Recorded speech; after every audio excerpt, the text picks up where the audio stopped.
जिस आर्मी ने उनको पैदा किया, आज उसी को वो आंखें दिखा रहा है। चिकन नेक, उड़ीसा और सेवन सिस्टर्स की बात कर रहा है। देखिए, ये एक कृत्रिम कल्चरल रेवोल्यूशन फॉइस्ट की गई है बांग्लादेश के ऊपर CIA द्वारा, पाकिस्तान की ISI द्वारा, और जो जमायते इस्लामी और जो वो रजाकार जो कि पिम्प्स वहां पे थे, जो कि 71 की जंग के दौरान उसके पहले अपने देश की औरतें पाकिस्तान की फौज को सप्लाई कर रहे थे। ऐसे नीच लोग, बिके हुए कमीने लोग, जिनकी ना कोई गैरत, ना कोई इज्जत, ना कोई कुछ, वो वहां पे आज राजपाट कर रहे हैं।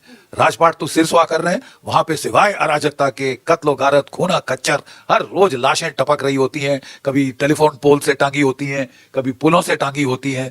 मतलब गदर उन्माद के सिवाय वहां और कुछ रह ही नहीं गया। और जब कोई ऐसा कोई तमाशा होता है वहां पे, तो सारा भड़ास निकालो हिंदुओं के ऊपर, उनकी औरतों का रेप करो, उनके बेचारे लोगों को मारो, निहत्थों को पीटो, पीट पीट के मारो, उनकी लाशें टांग दो, उल्टी पोल से जला दो, ये करो वो करो।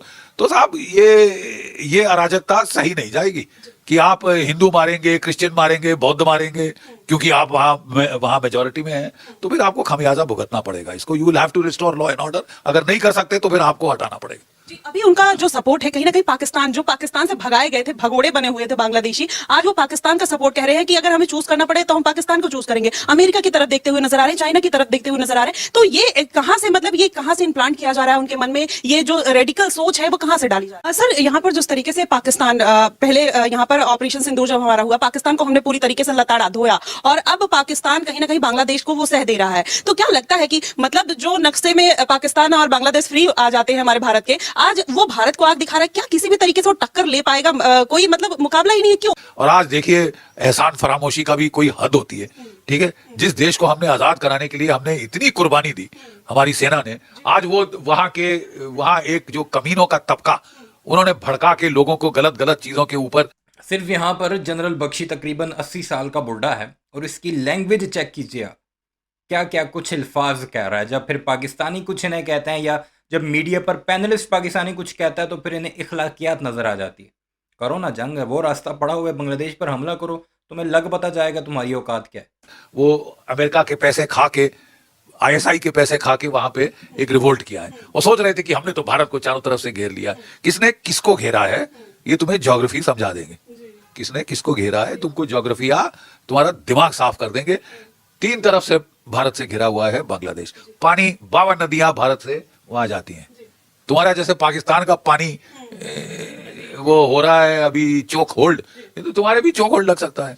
खाना पानी हमारे यहाँ से जाता है, ठीक है? आपके जो टेक्सटाइल इंडस्ट्री है, सारा रॉ मटेरियल हमारे यहाँ से जाता है। तुम आंखें किसे दिखा रहे हो? फड़फड़ा क्यों रहा है इतना बांग्लादेश? किस औकात? तो वही तो बात है ना कि अब है औकात तुम्हारी कुत्तों से भी बदतर, भूखे कुत्तों से भी बदतर तुम्हारी। ये बांग्लादेशियों को कह रहा है, जिस तरह पाकिस्तान का पानी बंद किया था, उस तरह तुम्हारा पानी बंद कर देंगे। जंग की बातों से पानी तक का सफर, जब चपेड़ें पड़ती हैं ना कान के ऊपर, तो फिर ऐसे ही बंदा धमकियां देता है कि हम तुम्हारा पानी बंद कर देंगे। तुम्हारी औकात है? तुम्हारे लोग तुम्हारा मुल्क छोड़ छोड़ के भारत में आना चाहते हैं, क्योंकि खाने 2 रोज की रोटी के लिए, ठीक है? भिखारी भी पाकिस्तान और बांग्लादेश में अब सऊदी अरेबिया वहां से उनको उठा के निकाल के बाहर कर रहा है कि हमें गंद नहीं चाहिए, अपना गंद खुद संभालो। तो ये तो इनकी औकात है, ये इनकी असलियत है। और बातें सुनो, बातें सुन लो। ये जिसको वो बोलते ना, मुंगेरी लाल के हसीन सपने, एक बड़ा अच्छा सीरियल हुआ करता था, आपने देखा है कि नहीं मुझे नहीं मालूम, लेकिन वो मुंगेरी लाल की आंख फड़कने लगती थी ऐसे ऐसे करके, और तब वो सपने दिखता था कि मैं चमगादड़ बैटमैन बन गया हूँ, ठीक है साहब? और वहां पाकिस्तान, ईस्ट पाकिस्तान जो बन रहा है, बांग्लादेश तो रहा नहीं, ठीक है? वो आज जो ये चमगादड़ बैटमैन की बातें कर रहा है कि हम 7 जो सूबे हैं भारत के वो पकड़ लेंगे, बिहार छीन लेंगे, और क्या कहते हैं वेस्ट बंगाल पकड़ लेंगे, उड़ीसा पकड़ लेंगे, हम तो चंगेज खान की औलाद हैं। अबे तुम अपने आप को बचा लो पहले। तुम्हारी फौज ने जब लड़े थे, तो जब हमारा साथ था तो जीत पाए, ठीक है? लगातार शेख हसीना को मांग रहे हैं, और वो जिस तरीके से यूनुस वहां के लोगों को भड़का रहे हैं, ये कह रहे हैं कि शेख हसीना को अगर वापस नहीं किया तो इसी तरीके के दंगे होते रहेंगे। और उन्होंने ये भी बोला कि अगर यहाँ पर हिंदुओं को सुरक्षित रहना है तो उनको स्वयं को हिंदू बोलना छोड़ना पड़ेगा। तो क्या जो यहाँ पर बांग्लादेशी हैं, जो घुसपैठी हैं, क्या वही चीज फिर यहाँ पर भी हो सकती है? देखिए, जो भी मुल्क अपने आप को आजाद मुल्क, सॉवरेन मुल्क बताता है, उसका फर्ज होता है कि अपनी बाउंड्रीज के अंदर अपनी माइनॉरिटीज को सुरक्षित रखे, कुत्तों की तरह उनके माइनॉरिटीज को सुरक्षित रखे। अभी 2 दिन पहले इन्होंने ईसाइयों के साथ क्या किया, क्रिश्चियन कम्युनिटी के गिरजों पर हमले किए, उनकी मजहबी तकरीबात पर हमले किए। वो मैंने वीडियोस आपको दिखाई है, बल्कि पूरी दुनिया तो अब इन पर लानतें भेज रही है। मुसलमानों के साथ ये क्या कुछ करते हैं। इवन के जिनकी शक्ल थोड़ी चेंज होती है, वो नॉर्थ ईस्ट वाले जिनका बड़ी फिक्र हो रही है अभी, जो बांग्लादेश क्लेम करता है कि हमारे इलाके हैं, उनकी शक्लें थोड़ी बहुत चाइनीज़ की तरह लगती हैं, खासकर अरुणाचल प्रदेश, सिक्किम और इस तरह के जो एरियाज हैं, या फिर लद्दाख वाली साइड पर आ जाएं, लाइन ऑफ एक्चुअल कंट्रोल के पास। उस एक बच्चे को उत्तराखंड में 24 साल का बच्चा था जिसका बाप बीएसएफ का जवान है, उसे मार मार के कत्ल कर दिया, इसलिए कि उसकी शक्ल चाइनियों वाली थी। उसे चाइनी और चिकनी और इस तरह की कुछ बातें कह रहे थे, उसके भाई ने आकर रोका, चाकुओं से मार दिया उसे। ये बंदा कह रहा है कि आपने अकलियतों का तहफ़्फ़ुज़ कर। मुसलमानों के हालात क्या हैं वहाँ पर, क्रिश्चियंस के क्या हैं वहाँ पर, इवन के छोड़ो बाकी अकलियतों को, जिन्हें जो अपने आप को हिंदू कहते हैं, दलित्स, उनके हालात क्या हैं, जो कि मुसलमानों से भी ज़्यादा हैं भारत में। उनके हालात पर ही अगर ये तबसरा कर ले ये बूढ़ा 80 साल का, तो इसे पता लग जाए कि बांग्लादेश को भाषण देने से पहले, और ये जो सारी स्टोरियां बता रहा है, इवन के वहाँ के हिंदू ये कहते हैं कि बांग्लादेश में कोई रेप्स नहीं हुए, कोई मंदिरों पर हमले नहीं हुए। शुरू में 1-2 मंदिरों पर हमले हुए थे, जिसके बाद वहाँ की सिक्योरिटी ने कंट्रोल हासिल किया था, और उसके बाद कुछ भी ऐसा नहीं करने दिया था। और ये जो है, जिस मुल्क में डेली बेसिस पर मुसलमानों को कत्ल किया जाता है, ईसाइयों पर हमले होते हैं, ये भाषण बांग्लादेश को दे रहा है। ऊपर काटना ना शुरू कर दे, ठीक है कि नहीं। You have to behave in a civilised manner.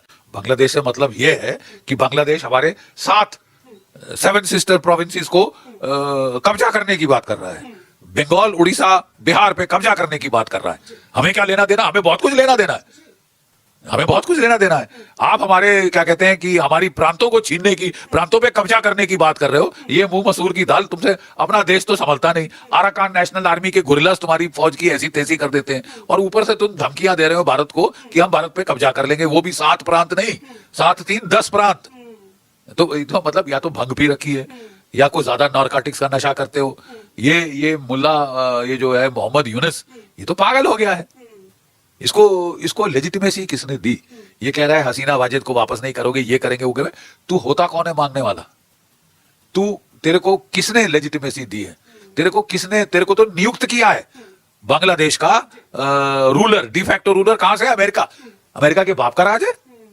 नहीं, बांग्लादेश में अमेरिका के बाप का राज है कि आप वहां वाशिंगटन से भेजेंगे लोग चुन चुन कर कि ये यहाँ राज करेगा। डेमोक्रेसी है साहब, डेमोक्रेसी, मबाक्रेसी, बकवास करते हैं ये, ठीक है। और ये सारा इसलिए कर रहे हैं कि ये भारत को गुस्सा दिलाए, ताकि भारत दिन में लाकर इन पे चढ़ जाए राशन पानी लेके। कुछ घंटे से ज्यादा नहीं टिक पाएंगे, घंटे, मैं दिनों की भी बात नहीं कर रहा हूं। जब पाकिस्तान की फौज थी तो हमें 14 दिन लगे थे, तब भी 14 दिन में हमने खलास कर दिया था पूरा का पूरा ईस्ट पाकिस्तान, फिनितो, ठीक है। तो अब लग रहा है भारत इसकी तैयारी में है, क्या लग रहा है? नहीं, बिल्कुल तैयारी में आपकी फौज एक्सरसाइज कर रही है, आदेशों का इंतजार कर रही है। सिंपल, आप आदेश दीजिए, कुछ घंटों में हम आपको इनकी पहले तो 2 जो पर है ना, ये जो चिकन नेक बड़ी इनको सुहानी लग रही है, तो चिकन नेक का शौक हम पूरा कर देंगे। 2 चिकन नेक काट देंगे तुम्हारी। ये जो रंगपुर में है और जो चिताग्राम में है, जो चितागोंग जिसको बोलते हैं, वो वाला इलाका, वो 2 तुम्हारे पर कट जाएंगे, फड़फड़ाओगे, पर कटे चिकन के जैसे। चिकन नेक की बातें कर रहे हो, बड़े स्वाद ले रहे हो कि चिकन नेक खाएंगे, आपको तो कटा वो पर कटे चिकन जैसे फड़फड़ा के मारेंगे हम। जब आप बेचारे लोगों के घर जला रहे हो, उनकी औरतों का बलात्कार कर रहे हो, उनके बच्चों को मार रहे हो, उनको जला के मार रहे हो, कभी पीट के मार रहे हो, और वो कह रहा है साहब मैंने कुछ नहीं किया, मेरे बाप सर मैंने कुछ नहीं किया।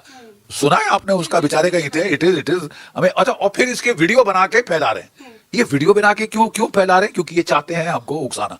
ठीक है साहब, कुछ हद तक तो हम अपने हाथ रोक के बैठे हैं, लेकिन एक समय जब है कि पानी सर के ऊपर गुजर जाएगा, फिर तुम्हारी जो हाल होगा कालिया, तुम्हारा जो हश्र होगा कालिया, वो तुमको देखते बनेगा, दुनिया के लिए मिसाल बना देंगे। अगर ओवरऑल सर, एक लास्ट क्वेश्चन और रहेगा, अगर ओवरऑल देखा जाए तो जिस तरीके से भारत में उन बात फैलाने की कोशिश की जा रही है, चाहे बांग्लादेश में जो हुआ, वही पश्चिम बंगाल में कहीं ना कहीं उसकी छवि, एक प्रतिबिंब देखने को मिलता है। तो क्या इसी तरीके से यहाँ पर जगह जगह पर इस तरीके की उन्माद फैलाकर भारत में अस्थिरता फैलाने की कोशिश की जा रही है? पूरी कोशिश ये है कि ये टेररिज्म का बेस हुआ करता था ईस्ट पाकिस्तान। वहां से पाकिस्तान की ISI कभी मणिपुर, मिजोरम, असम, मेघालय वगैरह में हस्तक्षेप किया करती थी। अब ये चाहते हैं कि दोबारा वो बेस बने, क्योंकि उनके तो हाथ पैर तोड़ दिए गए थे।